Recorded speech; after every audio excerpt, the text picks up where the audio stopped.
Hello everyone, I am back with a Techtonica video. We're talking today about the in-game metrics that are coming in patch 0.1.1. Firehose Games has posted their Monday update, and I am here to just break it down for you, the TLDR, so you don't have to read it. And I will post a link to their video in case you want to watch it on my description. One thing to note here is that this is not the final UI for the in-game metrics. So keep that in mind as we're looking at what they're publishing. But I think this basically shows the intent of what's going to be shown, with the sorts of data that are going to be exposed, and we can take that as the intention. Anyways, let's just move to it. Here's an example with a mining drill. You can see that the mining drill is outputting 25 ore per minute, and it's burning 1 fuel per minute.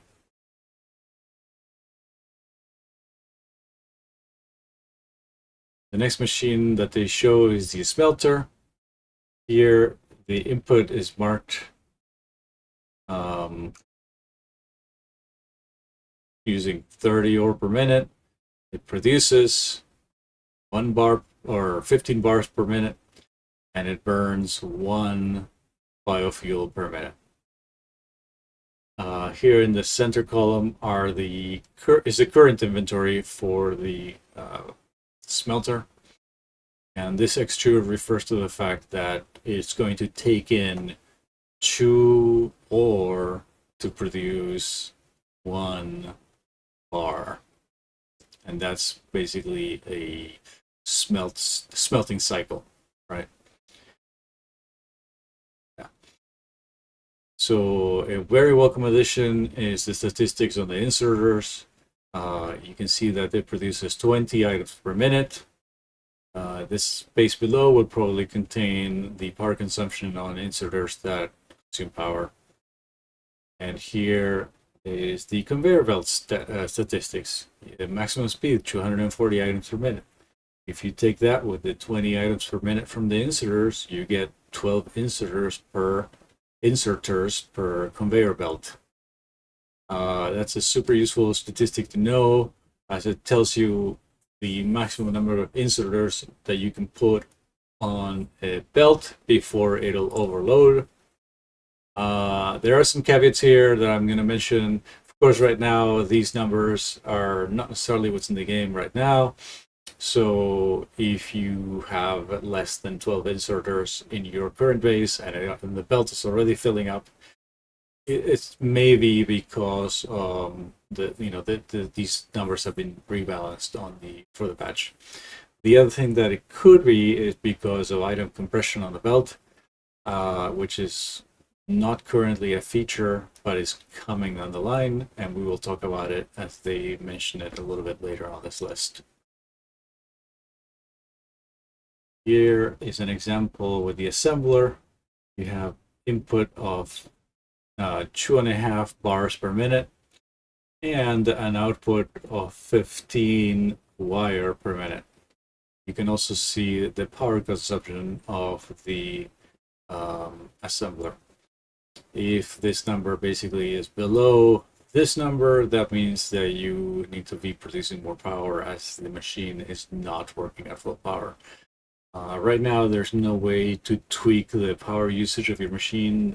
You can't put it on overdrive or reduce the amount of power that it uses in order to produce things at a specific rate that you're looking for. But maybe that'll come down the line. Basically, this is something that is done, in fact, not satisfactory, so that you can, you have perfectly running belts. Next, they show us an example with another assembler where there are 2 inputs. The inputs have different rates, both of how much are being used per round or per cycle, and how many items are going to be consumed per minute. And here's our output and our power use. Okay, so next we're talking about balancing the water wheels and the crane generators. When you look at a water wheel, it'll show you how much torque is generated in Newton meters, and the overall system torque in Newton meters as well. So the first number is the overall amount of torque that's being generated by the system. The second number is the amount of torque that is needed by the system.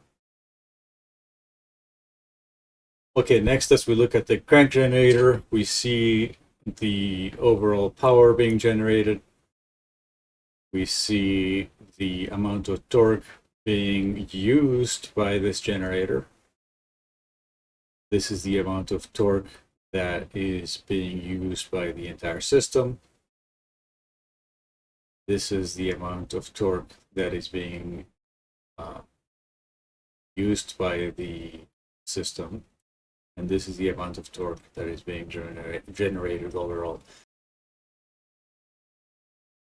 Additional in-game metrics that they're showing examples of. Here's a thresher with their various inputs and outputs, the rates at which they're being outputted. Same thing for the planter. The biggest addition here, which is super useful, is the number of seconds left for each plant to be generated. The container shows you what it contains. I think actually this is already in the game as is. Yeah, I think this looks like it looks already in the game. The accumulator, the amount of charge it holds with a little bar graph. I think I've seen this in the game too. I believe it's in there at some level. The core composer, this is nice. It shows you the things that are in there already and how much power is being used. And finally, they mention that, again, they're reworking the numbers. So basically, what's currently working in the game will be different. Their overall goal is to make things a little easier to optimize, so you don't have such odd math numbers to use. Okay, and so now we're talking about conveyor belt compression, which I mentioned earlier.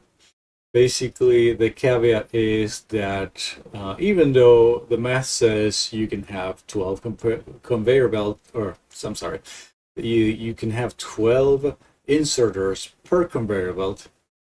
As you can see in this example, 30 of these are actually not working at all. Why is that?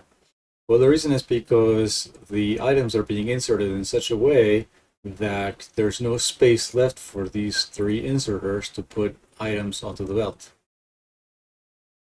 And basically the output of the belt can support more items than this, but there's not enough of a gap between the items on the belt for the inserters to work. So the workaround for this currently is to use 2 belts. You basically split the inserters into sets of 6, and then you merge them, and then you will end up with a final belt that is outputting the max number of 240 per minute, or carrying, let's say, not outputting. You can only load it with 6 inserters at a time currently because the belt is not compressing the items inside it.